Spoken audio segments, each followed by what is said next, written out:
আসসালামু আলাইকুম সুপ্রিয় ফাজিল পরীক্ষার্থী দ্বিতীয় বর্ষের পরীক্ষার্থী বন্ধুগণ। আজকে আপনাদের জন্য একটি প্রশ্ন নিয়ে এসেছি। প্রশ্নটি হচ্ছে আল কিতাবু লুগাতান ওয়া ইসতিলাহান মা বায়ানি ফাওয়াইদি উয়ুদিহি সুম্মা আউদিহ লিল কুরআনু লিন নাজমি ওয়াল মানা জামিআন।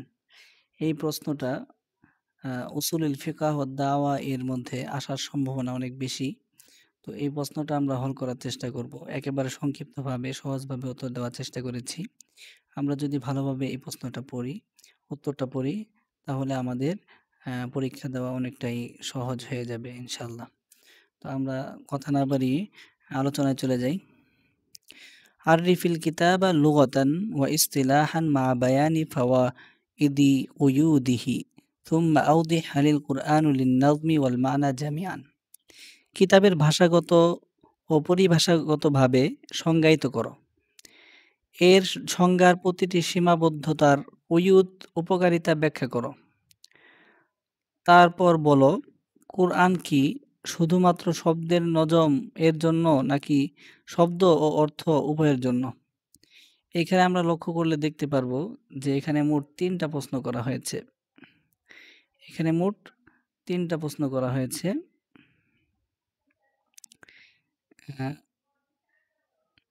একটা হচ্ছে যে এই যে কিতাবকে ভাষাগত ও পরিভাষাগত সংজ্ঞায়িত করা ১ নম্বর। ২ নম্বরে হচ্ছে এর সংজ্ঞার যে সংজ্ঞাটা দেওয়া হবে সেই সংজ্ঞার প্রতিটি সীমাবদ্ধতার উপকারিতা ব্যাখ্যা করো।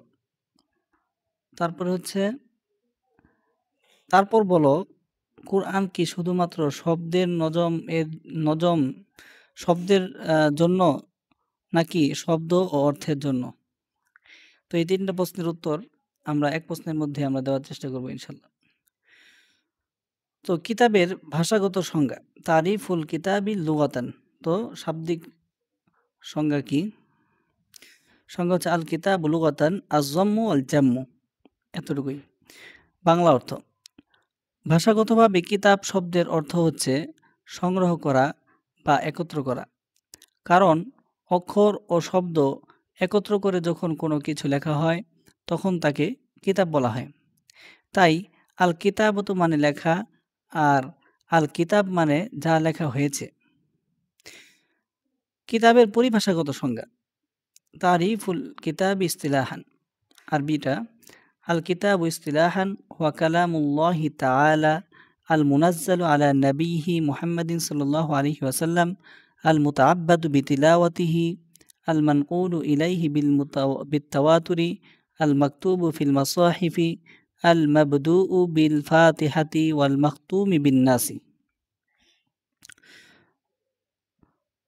হ্যাঁ, এর অর্থ কি? এর অর্থ হচ্ছে পরিভাষাগতভাবে কিতাব বলতে বোঝায় আল্লাহ তাআলার কালাম বা বাণী, যা তিনি তার নবী সাল্লাল্লাহু আলাইহি ওয়াসাল্লামের উপর নাজিল করেছেন, যার তিলাওয়াত ইবারত হিসেবে গণ্য হয়, যা তাওয়াতুর সূত্রে আমাদের নিকট পৌঁছেছে, মুসহাফে লিখিত আছে, সূরা ফাতিহা দিয়ে শুরু এবং সূরা আন-নাস দিয়ে সমাপ্ত। তো এটা ছিল সংজ্ঞা। তো এর ফাওয়ায়েদে উয়ুদ আমরা আলোচনা করব। ২ নম্বর আলোচনা, যেটা সংজ্ঞার সীমাবদ্ধতা ও অংশগুলোর উয়ুদ ফায়দা। এই সংজ্ঞার প্রতিটি অংশের বিশেষ উদ্দেশ্য রয়েছে, যার মাধ্যমে কুরআন অন্যান্য কিতাব ও মানুষের রচনা থেকে পৃথক হয়ে যায়। সংজ্ঞার অর্থ, ফায়দার উদ্দেশ্য। আচ্ছা, কালামুল্লাহি তাআলা, এটি বোঝায় আল্লাহর বাণী, কোনো মানুষের লেখা নয়। আল মুনাজ্জালু আলা নবিয়িহি মুহাম্মদ সাল্লাল্লাহু আলাইহি ওয়াসাল্লাম, এতে বোঝানো হয়েছে এটা কেবল মুহাম্মদ সাল্লাল্লাহু আলাইহি ওয়াসাল্লামের উপর নাজিল কিতাব, অন্য নবীদের কিতাব থেকে পৃথক। আল মুতাআব্বাদু বিতিলাওয়াতিহি, কোরআন তিলাওয়াত নিজেই ইবাদত, অন্য কোনো কিতাবের পাঠ এমন নয়। আল মানকুলু বিত্তাওয়াতুর, কোরআন প্রজন্ম থেকে প্রজন্মে নির্ভুলভাবে সংরক্ষিত হয়ে এসেছে। আল মাকতুবু ফিল মাসাহিফ, এটি লিখিত আকারে সংরক্ষিত আছে। আল মাবদুউ বিল ফাতিহাতি ওয়াল মাখতুমু বিন নাস, কোরআনের শুরু ও শেষ নির্ধারিত, এতে কোনো অংশ যোগ বিয়োগ করা সম্ভব নয়। আচ্ছা, ৩ নম্বর প্রশ্ন ছিল, কোরআন কি শুধু শব্দ এর জন্য, নজমের জন্য, নাকি শব্দ ও অর্থ উভয়ের জন্য? এর উত্তর কি? এর উত্তর হচ্ছে কোরআন শুধুমাত্র শব্দ বা অর্থের জন্য নয়, বরং কোরআন শব্দ ও অর্থ, মানা ও নজম উভয়ের জন্য সমন্বয়ে আল্লাহর মুজিজা। অর্থাৎ কোরআনের অলৌকিকতা বা ইআজাজ কেবল এর ভাষা ও শৈলীতে নয়, বরং এর অর্থ, বিধান ও দিক নির্দেশনাতেও রয়েছে। ৫ নম্বর, কোরআন শব্দ ও অর্থ উভয়ের জন্য এর প্রমাণ। কোরআন থেকে প্রমাণ, ওয়াইন কুনতুম ফি রাইবিম মিম্মা নাযালনা আলা আবদিনা ফাতু বিসূরাতিম মিন মিসলিহি, সূরা আল বাকারা ২৩ নম্বর আয়াত। বাংলা অর্থ, আর যদি তোমরা সন্দেহ থাকো যা আমি তোমার বান্দার উপর নাজিল করেছি, তবে তোমরা এর অনুরূপ একটি সূরা তৈরি করে আনো। এই আয়াতে প্রমাণ হয় যে আল্লাহ মানুষকে চ্যালেঞ্জ দিয়েছেন তারা যেন এর মতো কোনো সূরা তৈরি করে দেখায়, অর্থাৎ শব্দ, বিন্যাস ও অর্থের দিক থেকে অনুরূপ কিছু আনতে পারে কিনা। এ থেকে বোঝা যায় কোরআন শব্দ ও অর্থ উভয় দিকেই অলৌকিক। হাদিস থেকে প্রমাণ, রাসূল সাল্লাল্লাহু আলাইহি ওয়াসাল্লাম বলেছেন, প্রত্যেক নবীকে এমন কিছু মুজিজা দেওয়া হয়েছে যার মাধ্যমে মানুষ ঈমান এনেছে, কিন্তু আমাকে যা দেওয়া হয়েছে তা হলো ওহী, যা আল্লাহ তাআলা আমার উপর নাজিল করেছেন। বুখারী ও মুসলিম।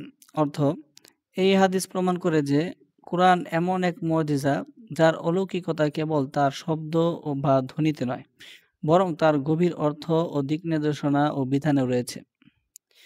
তো উপসংহার বিশ্লেষণ, কোরআনের শ্রেষ্ঠত্ব ও অলৌকিকতা দুটি দিকেই প্রকাশ পায়। এর শব্দরূপ ও শৈলী এত নিখুঁত যে কেউ অনুরূপ তৈরি করতে পারে না।